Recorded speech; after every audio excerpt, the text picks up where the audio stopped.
नमस्कार, खास खबर में आप सभी का स्वागत है। खास खबर में हम बात करेंगे आज श्राद्ध यानी कि तर्पण के दिनों की। श्राद्ध का जीवन में बहुत महत्व है।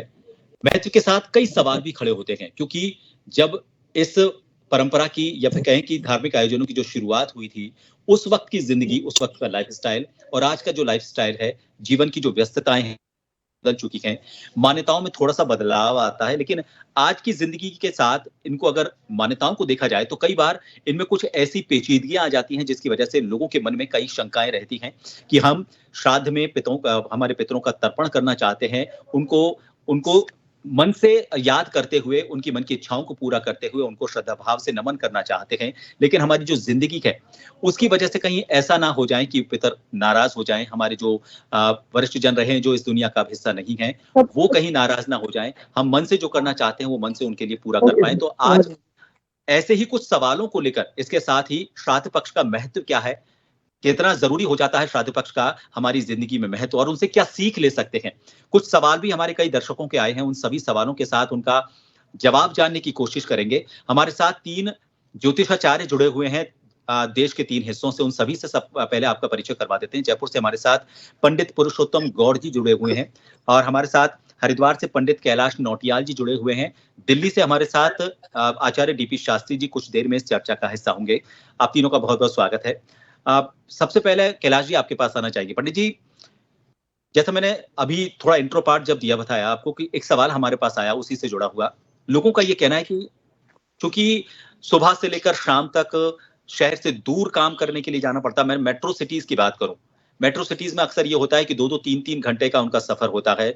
नौकरी उनको करनी पड़ती है। उसके बाद समय उनके पास बहुत कम रह पाता है। तो ऐसे में उनका ये सवाल था कि हम घर में बनी हुई चीज़ें जो उनकी प्रिय होती हैं, उनको नहीं ले पाते हैं। तो ऐसे में होटल, ढाबे, रेस्टोरेंट या फिर उन दुकानों से अगर हम उन चीज़ों को लाकर उन पितरों को अर्पित करते हैं, तो क्योंकि कुछ लोगों ने उनको ये कहा कि ऐसा नहीं करना चाहिए। तो आपसे मैं ये जानना चाहता हूँ कैलाश जी कि क्या सामग्रियाँ जो बनी-बनाई हैं, हमारी लाइफ़स्टाइल के हिसाब से चूँकि समय घर पर नहीं है बनाने का और अ, वक़्त की जो बाध्यताएँ हैं उसकी वजह से नहीं कर पाते हैं, तो ऐसे में क्या बाज़ार से लाकर इन चीज़ों को अर्पित किया जा सकता है?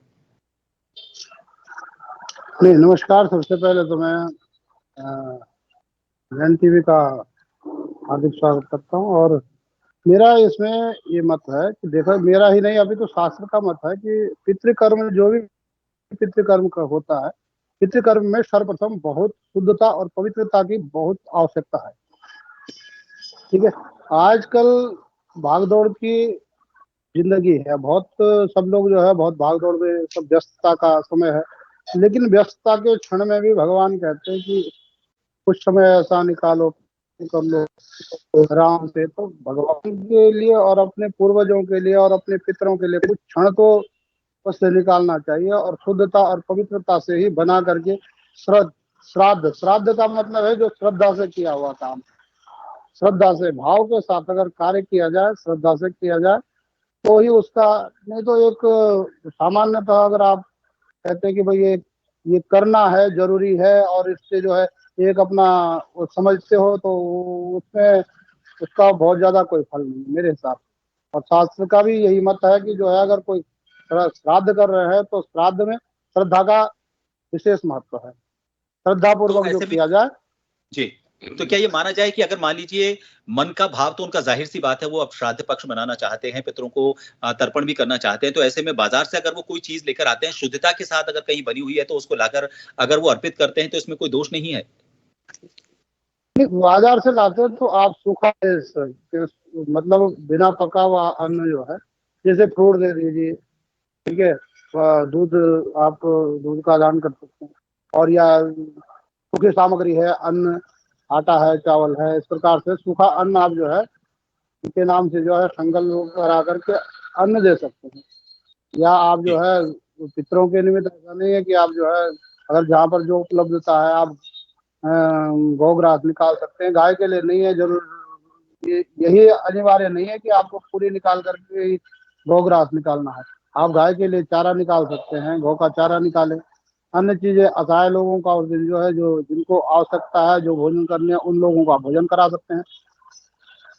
जी गौर साहब, मेट्रो लाइफ को लेकर ही मेरे पास सवाल आ रहे हैं, क्योंकि एक सवाल अभी भी उसी से जुड़ा हुआ आया है। आप मल्टी स्टोरी बिल्डिंग में रहते हैं और वहां पर उनका जो आपको पता है कि दूर दूर तक ना तो उनको गाय नजर आती हैं, दूध भी डेयरी का जो पैक्ड दूध आता है वो उनको मिलता है, तो ना तो गाय उनको दिखती हैं, ना कौवे, अगर हम पक्षियों की बात करें जिनको वो भोजन दिया जाता है, उनको भोजन लगाया जाता है। ऐसे में बड़ी समस्या हो जाती है कि उनके मन में एक अशांति रहती है कि अगर मान लीजिए उन दोनों को अगर उन्होंने छत पर रखा और कौवा नहीं आया तो उसने उसको ग्रहण नहीं किया, तो उनके मन में रहता है कि शायद पितर हमसे नाराज हैं, गाय उनको नहीं मिल पाती है। तो ऐसे में क्या सुलभ उपाय हो सकता है, क्या वैकल्पिक चीजें हो सकती हैं? देखिए, सबसे पहले तो मैं आपको बताना चाहता हूँ कि जो पितरों का यहाँ विशेष तौर पर तर्पण करना और श्राद्ध करना, श्राद्ध श्रद्धा का नाम ही श्राद्ध है। और हमारे पितरों का जब हम तर्पण करते हैं या श्राद्ध की बात करते हैं तो उसमें ओम देवताभ्य पितृभ्य महायोगिभ्य एवं च नमः स्वाय स्वधाय नित्यमेव नमो नमः। कहने का भाव मेरा यह है कि पितरों को तर्पण करने के उद्देश्य से या श्राद्ध करने के उद्देश्य से तृप्त करना होता है, और श्राद्ध के दिन पूजा, मंत्रोच्चार, हवन आदि करके ब्राह्मणों को भोजन कराना, उन्हें दान देना अनिवार्य होता है। पितरों के नाम पर अन्न, वस्त्र, दान, दक्षिणा आप दे सकते हैं, लेकिन विशेष तौर पर आपको मान लीजिए गाय नहीं मिल रही, कोई बात नहीं, आप दान दे सकते हैं, गौशाला में भेज सकते हैं। और स्वान नहीं मिल रहा, स्वान को आप खिलाने के लिए किसी को भेज सकते हैं। आपने रोटी निकाल दी, उसके बाद किसी भी आपके कोई कार्य करने वाला है उसको भेज दिया, क्योंकि पहले ही हमके प्रतीक कौवा को माना है। कुत्ते और गाय को अंश निकालते हैं, इससे भोजन की समस्त सामग्री में से कुछ अंश जो है डालना चाहिए, और फिर जो है किसी पात्र को दूध, जल, तिल और पुष्प लेकर के उषा और काले तिल के साथ 3 बार तर्पण करना चाहिए। पितृ देवताभ्यो नमः कहते हुए कार्य करना चाहिए। अब विशेष बात, आज ये तो ये बात हुई, लेकिन दूसरी बात कह रहे हैं कि आपको बताना चाहता हूँ, क्या लड़कियां श्राद्ध कर सकती हैं? मान लीजिए किसी के पुत्र नहीं है तो श्राद्ध कौन करेगा? गरुड़ पुराण के अनुसार अगर किसी के पुत्र नहीं है तो उनकी पुत्री भी उनका श्राद्ध तर्पण कर सकती है। आज ही मेरे पास कई प्रश्न आए, अमेरिका से एक प्रश्न था कि महाराज हमारे भाई तो है नहीं, क्या हम कर सकते हैं? क्यों नहीं कर सकते? कर सकते हैं, क्योंकि पुत्र के होने के बाद अगर पुत्री भी पितरों का स्वर्गवासी हो जाती है तो माता पिता का तर्पण करने के लिए पंडित भी नियुक्त कर देते हैं, भाई भी कर सकते हैं। तो तर्पण करने का अर्थ यह है, तर्पण आहुति शब्द का हुआ है आहुति जो संतुष्ट करती है, तो आपको कार्य वो करना है जो संतुष्ट हो आपके पितरों के निमित्त। आप जैसे अभी कैलाश बनवारी जी ने कहा कि यहाँ गायों को चारा डाल सकते हैं, सही बात है। आप ब्राह्मण को सूखा जो है सामान दे सकते हैं, वो बना के खाए, क्योंकि फेंकेगा तो नहीं, खाएगा ही। अच्छा, एक और बात है, आप होटल ढाबे में क्यों नहीं खिला सकते? खिला सकते हैं। क्या होटल ढाबे में कोई खाना नहीं खाता? खाते हैं, तभी तो आज लाखों ढाबे होटल चल रहे हैं।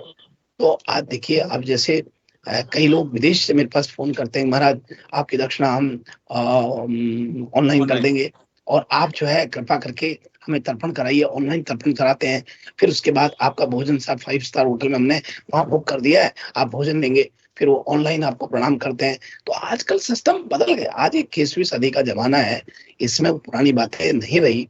आप चूंकि जैसे मल्टी स्टोरी में रहते हैं, कोई बात नहीं, आप वहां अपना श्राद्ध निकालें, रोटी निकालें, जब आप जाएंगे तब दे देना गाय को, कौवे को।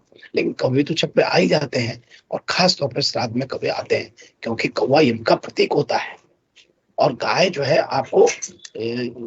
आपको जो है वैतरणी नदी से पार करने वाली गाय मानी जाती है, और आपको ब्राह्मण को भोजन कराना चाहिए। देखिए एक बात जरूर ध्यान रखें, कोई योग्य ब्राह्मण नहीं मिले तो आपका बेटा भी भोजन कर सकता है, उनका नाम लेकर के बेटा भी कर सकता है, खुद स्वयं भी कर सकते हैं नाम लेकर के। क्योंकि आप किसी अयोग्य को भोजन कराएं, जो दिन भर शराब पीता और उसको आप बुला करके भोजन करा रहे हैं, तो महाराज वो तो फिर गलत हो जाएगा। तो इसलिए ये जो है पितृ पक्ष में ये पखवाड़ा, ये खासतौर पितरों को प्रसन्न करने के लिए होता है। और विशेष तौर पर जब पितरों के तर्पण के लिए सूर्योदय से आप करने का बात करते हैं, तो पीपल के वृक्ष के नीचे आप जो है तर्पण कर सकते हैं। लोटे में थोड़ा गंगा जल, सादा जल दूध लेकर के, और बूरा और जौ, काले तिल डाल करके, और कुशा की जुड़ी हुई 108 जो है वो पहन करके 108 बार जल चढ़ाए, मंत्रोच्चारण करें, ओम पितृ महापितृभ्यो नमः।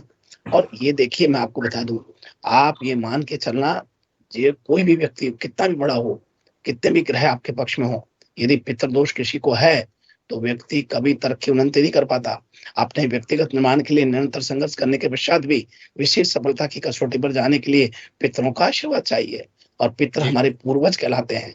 और आज मैं आपको बहुत स्पष्ट कह देना चाहता हूं कि पितर को दक्षिण दिशा में मुख करके ही जल तर्पण करना चाहिए, क्योंकि दक्षिण दिशा ही पितरों की होती है। पितरों को तिलक करें तो इस उंगली से करें, आप शुभ मंगल कार्य में उंगली ये होती है पितरों के, ये तो ये बहुत छोटी छोटी बात है। अब जैसे कई लोग कहते हैं कि हमारे तर्पण सूतक में तर्पण कर सकते हैं क्या, तो आप देखिए सूतक की एक अलग चीज है। इस दिन पितृपक्ष यदि है और व्यक्ति चंद्र ग्रहण के समापन के बाद स्थान ध्यान करके पितरों का तर्पण करता है, ऐसे ही सूतक का भी आप जो है हट करके आप तर्पण कर सकते हैं। किसी का लड़का हो गया, बच्ची आ गई और साहब श्राद्ध करना है, तो क्या श्राद्ध नहीं करेगा? श्राद्ध करेगा, पर वो शुद्धिकरण करके करे। तो ये बहुत अच्छा। मान लीजिए जब किसी घर में बच्चा हो गया, अब वो क्या करे, अब वो कहाँ जाएगा बताइए, होटल में जाके कराए, तर्पण करे। तो ये बहुत बहुत छोटी छोटी बातें हैं जो बड़ा मायने रखती हैं। और आशीर्वाद देते समय ब्राह्मणों को मैं कहना चाहूंगा कि ब्राह्मण जब भी कोई तर्पण कराए या किसी का भोजन करे, तो आयुष्मान भव, यशस्वी भव, सौभाग्यवती भव, सदा सुखी भव, ये शुभ आशीर्वाद अपने मुख से देना चाहिए। इस आशीर्वाद के लिए ही तो आपके पैर छू रहे हैं, इस आशीर्वाद के लिए तो आपको भोजन करा रहे हैं, इस आशीर्वाद के लिए तो पितरों को मान रहे हैं। तो आशीर्वाद में भी कंजूसी क्यों? लेकिन जो जानता ही नहीं महाराज, जो ब्राह्मण बेचारा समझता ही नहीं है, वो क्या आशीर्वाद देगा, क्या करेगा? तो इसलिए शुद्ध पवित्र व्यक्ति होना चाहिए। और इसके लिए विशेष तौर पर आप अभी दीप शास्त्री जुड़ रहे हैं, वो भी कहेंगे, लेकिन जैसा खाओगे अन्न वैसा होगा मन। तो जी बिल्कुल सही कहा आपने। भाव से होना चाहिए। भाव ही देवा वित्ते तस्मात् भावी कारणम। भाव से ही भगवान उत्पन्न होते हैं, भाव से ही आपके पितर उत्पन्न होते हैं। पितरों का जरूर करना चाहिए। जी मैं आपके पास वापस लौटूंगा। हमारे साथ डीपी शास्त्री जी भी जुड़ चुके हैं। डीपी शास्त्री जी, आप एक तो मोबाइल रोटेट कर लें, रोटेशन ऑन कर लीजिए, उसका मोबाइल को रोटेट कर लीजिए आपकी आवाज ताकि हम तक पहुंचे और आपका वीडियो भी सही आए। तब तक मैं पंडित कैलाश जी हमारे साथ जुड़े हुए हैं। पंडित जी, एक ये कहा जाता है, कुछ कर्मकांडी पंडितों का ये भी कहना है कि अगर आपने गया जैसी जगह पर जाकर, गंगा के घाट पर जाकर अगर आपने तर्पण कर दिया, तो फिर आपको वार्षिक जो श्राद्ध होते हैं उसको करने की जरूरत नहीं होती। क्या ये भ्रांति है या ऐसा वास्तव में है?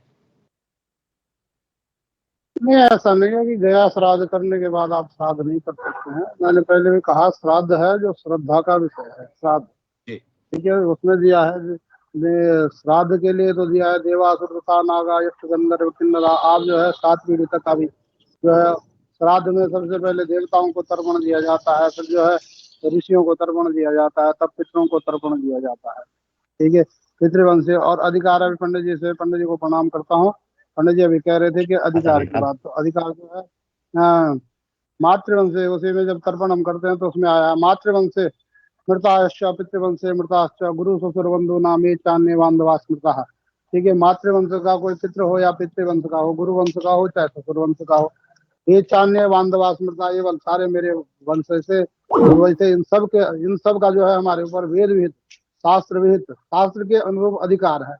तो जो है श्रद्धा से जो श्राद्ध, इसीलिए इसका नाम पड़ा है क्योंकि जिसका जो श्रद्धा से किया जाए, भाव से किया जाए। ठीक है, अब आजकल कुछ लोग जो है कि नहीं जी ये करना है और ये अनिवार्य है, भय से करते हैं या अन्य अन्य चीजों से लोग इसलिए करते हैं, कुछ लोग भय के कारण करते हैं, लेकिन वो जो है कुछ अज्ञानता, भक्ति है, भाव है, लेकिन श्रद्धा का कहीं ना कहीं थोड़ा सा अभाव है। जो श्रद्धा से बिल्कुल एकदम, इसीलिए इसका नाम पूर्ण रूप से श्रद्धा से जो शास्त्र कहता है उसके हिसाब से श्राद्ध किया जाए, श्राद्ध कर्म किया जाए, तो जी निश्चित रूप से उसका वो फलीभूत है और निश्चित रूप से पितरों का आशीर्वाद प्राप्त होगा। मेरा एक और छोटा सा सवाल और है इसमें। प्रश्न किया था कि हाँ क्या गया, पंडित जी, क्या गया पंडित जी मेरा एक श्राद्ध छोटा के सा बाद? सवाल इसमें और है। जी, नौटियाल जी मेरा एक छोटा सा सवाल और है। एक सवाल जो अभी जस्ट मेरे पास आया, उनका ये कहना है, अभी दर्शक हैं जो देख रहे हैं, उनका ये सवाल था, क्योंकि पितरों की बात कही उन्होंने, पुत्रों और पुत्रियों की जब आपने बात कही थी पंडित जी, तभी मेरे पास ये सवाल आया था जो इन्होंने अभी गौड़ साहब ने कही थी। तो नौटियाल जी उनका ये सवाल है कि क्या मान लीजिए ताऊ जी थे उनके, और ताऊ जी को ने उनको गोद ले लिया था, क्योंकि उनके खुद के कोई पुत्र नहीं था। अब ऐसे में वो पुत्र, मतलब वैसे तो भतीजा लगता है उनका, लेकिन अब चूंकि उसको गोद ले लिया था उन्होंने बचपन में, अब नहीं, अब वो उनका निधन हो पुत्री चुका है है, तो उनका। वो जी, ताऊ जी जो थे उनके खुद के कोई संतान नहीं थी, तो बचपन में उन्होंने अपने छोटे भाई के बेटे को गोद ले लिया। अब जबकि ताऊ जी का निधन हो चुका है, जिन्होंने उसको पाला, तो वो क्या इनका तर्पण कर सकता है, उनको श्राद्ध कर सकता है उनका? बिल्कुल, उसमें तो कोई संदेह है ही नहीं, जी बिल्कुल निसंदेह, बिल्कुल 1% ठीक है। संदेह नहीं है, क्योंकि वो जो है उनका ही पुत्र है, वो तो वंश में है। यदि गरुड़ पुराण में ऐसा भी आया है कि यदि कोई राजा को भी अधिकार है, पंडित को भी अधिकार है कि यदि किसी के वंश में पुत्र पुत्री नहीं है तो एक ब्राह्मण उसका पिंडदान तर्पण श्राद्ध कर सकता है। और नगर का जो राजा है, क्षेत्र का राजा है, राजा को अधिकार है कि वो राजा भी उसका तर्पण कर सकता है, श्राद्ध कर्म कर सकता है। इसके पीछे एक कहानी है, थोड़ा कहानी बड़ी है, वो मैं नहीं सुना पाऊंगा हाँ आपको। सब, क्योंकि समय कम है, लेकिन हम चाहते हैं कि ज्यादा से ज्यादा लोगों के सवाल पहुंचे। लेकिन गौर जो साहब आपके आपने पास प्रश्न आना चाहिए। किया है, जी निसंदेह वो एक जो है जी उसके लिए जी तर्पण और श्राद्ध कर सकता है। जी, गौर साहब आपके पास आना चाहूंगा। जी पितरों को लेकर ये कहा जाता है, मतलब ये थोड़ा सा हो सकता है कि अजीब सा सवाल लगे, क्योंकि दर्शक हैं, सभी तरह के सवाल पूछते हैं। उनका ये कहना है कि पितर हमसे नाराज कभी होते ही नहीं है, पितर अपने पुत्रों से, अपनी अगली पीढ़ी से प्यार करते हैं, तो फिर पितृदोष होता ही क्यों है? अगर चलिए मान लीजिए, तो मेरा ये दूसरा सवाल मैं इसमें जोड़ना चाहता हूँ, ये सवाल तो दर्शक का था, जो हमसे प्यार करते हैं उनका दोष कैसे हमें हो सकता है? और दूसरा, अगर मान लीजिए चले दोष होता है, तो इसका किस तरह से निवारण किया जा सकता है? गौर साहब। देखिए, बड़ा आपने प्रश्न अच्छा किया है और ये बात सही है कि ये महत्वपूर्ण प्रश्न और सभी के काम आने वाला है। आपको बताएं, ज्योतिष के हिसाब से जब कुंडली में राहु केंद्र में या त्रिकोण में मौजूद होता है तो पितृदोष बन जाता है। इसके अलावा जब सूर्य, चंद्रमा और लग्नेश का राहु से संबंध हो तब भी पितृदोष बन जाता है। जहां तक कि कुंडली में पितृदोष, जब कोई व्यक्ति अपने से बड़ों का अनादर करता है तो पितृदोष हो जाता है, या फिर उसके हाथ से कोई पाप होता है तो पितृदोष हो जाता है। तो मैं आपको बहुत स्पष्ट कर देना चाहता हूँ कि पितृदोष का लक्षण है जो है, किसी के काम नहीं बन रहे हों, लड़के लड़की शादी योग हों और शादी नहीं हो रही हो, या फिर बने बनाए काम बिगड़ रहे हों, ये सब पितृदोष के लक्षण है। और आप ये बात भूल जाओ, ये जिससे भी प्रश्न किया मैं उनको ये कहना चाहूंगा, बात शेयर करना चाहूंगा कि आपके पिताजी थे, है नहीं, जब थे तो उन्होंने अपनी पूरी लाइबिलिटीज और रिस्पॉन्सिबिलिटीज आपके साथ निभाई, लेकिन अब वो आत्मा आत्मा है और आत्मा अतृप्त आत्मा है, और तृप्ति के लिए पृथ्वी ऊपर ये जो है इस पखवाड़े में आती है। आश्विन मास के जो ये पखवाड़ा है, जिसको पितृ और श्राद्ध पक्ष कहते हैं, तो यहाँ आपने यदि उनके लिए नहीं किया तो निश्चित मान के चलना कि आपको बहुत इसमें कष्ट आते हैं। ये डराने की बात नहीं है, सच्चाई बात है। क्योंकि जब कुंडली में राहु, मैंने अभी थोड़ी देर पहले भी कहा, चंद्रमा और लग्नेश का राहु से संबंध होता है तो भी जो है ये पितृदोष हो जाता है। आत्माओं की तृप्ति के लिए यहाँ आपको जो है श्राद्ध करना होता है। श्राद्ध को बड़े श्रद्धा से करना चाहिए, श्राद्ध में बड़े भाव होना चाहिए, श्राद्ध में किसी भी प्रकार का कोई अहंकार दम नहीं होना चाहिए कि मैंने ये कर दिया, कुछ नहीं किया, आप अपने पूर्वजों के लिए कर रहे हैं तो करना ही पड़ेगा। और रहा सवाल ये कि पितृदोष का पता कैसे चले, तो शास्त्रों के अनुसार अगर कोई व्यक्ति पितृदोष से पीड़ित है तो भरसक प्रयासों के बाद भी उसका वंश आगे नहीं बढ़ता है, ये पितृदोष। घर में पीपल के पौधे का उगना, लक्षण पितृदोष। अगर व्यक्ति की कड़ी मेहनत के बाद नौकरी चाकर सब रह करके भी और परेशानी रहना, पितृदोष। यदि आपके पास धन दौलत सब कुछ है और अस्वस्थ है तो ये पितृदोष। तो ये कुछ लक्षण है जो व्यक्ति को परेशान करते हैं। पितृदोष कितने वर्ष तक रहता है? हमारे शास्त्र सम्मत का मत है कि बृहस्पति गुरु को बताया है कि बृहस्पति अगर क्रूर ग्रह है तो बुरे ग्रहों के असर को 4, 8, 12 भाव में हो या नीच राशि में हो तो फिर वो व्यक्ति को पितृदोष की स्थिति बन जाती है, निर्धन हो जाता है वो और बहुत परेशान होने लगता है। पुरुषों के निमित्त श्राद्ध के बाद काले तिल, नमक, गेहूं, चावल और गाय का दान, सोने, वस्त्र, चांदी का दान आदि आप कर सकते हैं। क्यों नहीं कर सकते? करना चाहिए, क्योंकि आप श्रीमद् भगवद गीता के 7वें अध्याय का पाठ करें, पितृदोष से मुक्ति मिलेगी। ये बहुत छोटी छोटी चीजें हैं जो व्यक्ति को बहुत कुछ देती है। पितृदोष तो डॉक्टर साहब मैं आपको बताना चाहता हूँ कि पितृदोष जो है जीवन में कठिनाइयों को दूर करने वाला होता है। घर में कलह, अशांति, धन की कमी, बीमारी लगी रहना, ये सब पितृदोष के लक्षण है। तो पितृदोष के लिए रूठे हुए पितरों को आपको कैसे मनाना है? प्रतिदिन हनुमान चालीसा का पाठ करें, श्राद्ध पक्ष में अच्छे से श्राद्ध करें, गरीब, अपंग, विधवा महिलाओं को दान दें। और आपको पितृदोष का भयानक असर यदि है तो फिर आप जो है ना आपकी घर की वस्तुओं को ठीक करें, गायों को जाकर के सेवा करें। ये बहुत छोटी छोटी चीजें हैं जिन्हें आप करना चाहिए। किसी कुंडली में मान लीजिए शुक्र, बुध या राहु दूसरे, 5वें, 9वें अथवा 12वें भाव में है तो जातक पितृ ऋण से पीड़ित होता है। 3 ऋण हो जाते हैं व्यक्ति के जन्म लेने पर। पहला पितृ ऋण, ऋषि ऋण और आपका मातृ ऋण, यानी माँ का ऋण, ऋषियों का ऋण और पितृ ऋण। ये ऋण को चुकाने के लिए हमको मानव शरीर दिया है। ये तो हमको सहज और सरल मिल गया, ताकि माँ हमको मानव शरीर मिला है, बड़े मुश्किल से मिला है। बहुत दुर्लभ है, बहुत दुर्लभ है। और हमें इसको पाकर के हमारे पूर्वजों के लिए नहीं करें, पूर्वजों ने किया तभी तो आज हमें, तो ये करना चाहिए। और अगर विशेष तौर पर पितर परेशान हैं तो आप परेशान होंगे। और विधि विधान से पितरों की मृत्यु के बाद में, किसी परिवारजन की मृत्यु के बाद में विधान से अंतिम संस्कार नहीं होता है तो पितृदोष का प्रभाव होता है। असामयिक मृत्यु की स्थिति परिवार के सदस्यों की पीढ़ियों के लिए परेशानी खड़ी कर देती है। इसलिए मैं ये कहना चाहूंगा कि पितरों की शांति के लिए भोजन ब्राह्मणों को कराएं, दान दें और एकादशी, चतुर्दशी, अमावस्या पितरों को जल अर्पित करें, त्रिपंडी श्राद्ध करें। पितृपक्ष शांति के लिए रोजाना दोपहर के समय पीपल के पेड़ का पूजन करें। ये बहुत छोटी छोटी चीजें हैं जिन्हें आराम से ध्यान रखना चाहिए। कर सकता है व्यक्ति, आराम से कर सकता है। क्यों नहीं करे? करना ही चाहिए।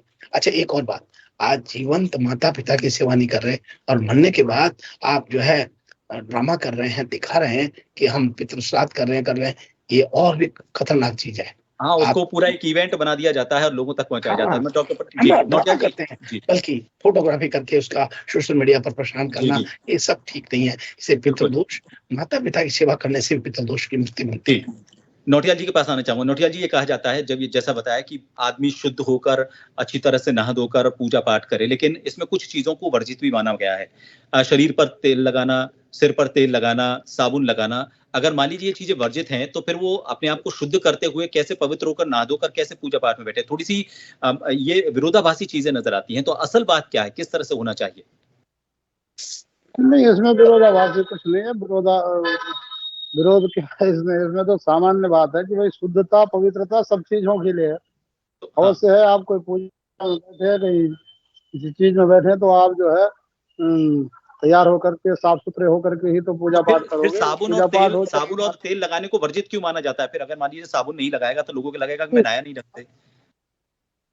नहीं, ऐसा है ना, अब आजकल ये साबुन तेल बहुत चला है और लोग डेली इस्तेमाल करते हैं, लेकिन शास्त्र तो ऐसा कहते हैं कि साबुन का तो, तेल का तो इस्तेमाल करो, लेकिन साबुन का तो वैसे भी नित्य प्रतिष्ठा नहीं, मतलब इस्तेमाल करना चाहिए साबुन का, क्योंकि उससे जो है साबुन कैसे कैसे बन रहा है, उससे भी स्किन संबंधित समस्याएं उत्पन्न होती हैं। ठीक, तो ठीक है जी। मैं बहुत देखिए ऐसा है, बिल्कुल नौकिया जी बहुत अच्छी बात कही है। पितृपक्ष की अवधि में मृतक व्यक्ति के आप बहुत सारी चीजें हैं। आप उस तिथि पर जब श्राद्ध कर रहे हैं तो आपको बैंगन नहीं खाना चाहिए, सेवई नहीं करना चाहिए, आपको तेल नहीं लगाना चाहिए, आपको भूल करके भी जो है कुछ चीजें जो ऐसी हैं जिनको ब्रह्मचर्य रहना चाहिए, ये मांस वास नहीं खाना चाहिए, ये शराब आदि नहीं, मांस मदिरा नहीं खानी चाहिए, लहसुन प्याज नहीं खाना चाहिए, और विशेष तौर पर रसोई में गंदगी नहीं रहनी चाहिए। और विशेष तौर पर आपको मैं बताना चाहता हूँ कि इसके लिए परहेज रखना चाहिए, ब्रह्मचर्य का पालन करना चाहिए। जिस दिन आपके घर में श्राद्ध है तो वैसे ही मन बनता है कि आज तो बहुत अच्छे से रहना है, और तामसिक भोजन व जमीन में उगने वाली सब्जियां जैसे मूली, आलू, अरबी सब्जियों का सेवन नहीं करना चाहिए, चना मसूर एक लाइन में इसे की कहा जा दाल का सकता है सेवन नहीं कि करना चाहिए। एक लाइन जी। में से कहा जा सकता है कि जो अपना आचरण है उसको भ्रष्ट नहीं रखना चाहिए। अब ये बहुत बड़ी परिभाषाएं इसकी हैं। भ्रष्ट आचरण में आपका रहन-सहन, खान-पीन, बोलना, आपका रहन-सहन, आपका व्यवहार, सारी बिल्कुल, चीजें आ जाती बिल्कुल। हैं। डॉक्टर साहब, जी, इस दिन जो है दुर्गा सप्तशती सुंदरकांड के पाठ करना चाहिए। सप्तशती या हुँ, सुंदरकांड के पाठ करने से पितरों को शांति मिलती है, बल्कि प्रभावित होते हैं। जीवन की जो बाधाएँ वो दूर होती हैं। प्रतिदिन घर में गीता का पाठ हो, उस दिन खास तौर पर धर्म कर्म सप्तम के साथ अध्याय पूरा का दिन पाठ बिताना होना चाहिए। चाहिए। सप्तम जी, अध्याय का न पाठ जी, होना चाहिए गीता जी। का। माफ़ी चाहूँगा चूँकि समय काफ़ी कम है, जी, दूसरे कार्यक्रम का जी, समय हो गया, लेकिन जी। कुछ ऐसे सवाल थे, ज़रूरी सवाल थे, मेरे ख़्याल से जो भी दर्शक इस वक़्त इस कार्यक्रम को देख रहे हैं, उनके जो सवाल थे, उनका जवाब उनको मिल गया होगा। लेकिन सारी बात का एक निचोड़ है, जब माता-पिता जीवित हैं, उस वक़्त भी आप उनका वैसा ही ख़्याल रखें, उनके नज़दीक रहें, उनके लिए समय निकालें। ये ऐसा ना हो कि आपको उनके जाने के बाद, उनके गुज़रने के बाद इस बात का अफ़सोस हो और फिर आप उनके लिए कुछ करें। अच्छा है, कर रहे हैं, लेकिन जीवित रहते उनका सम्मान करें।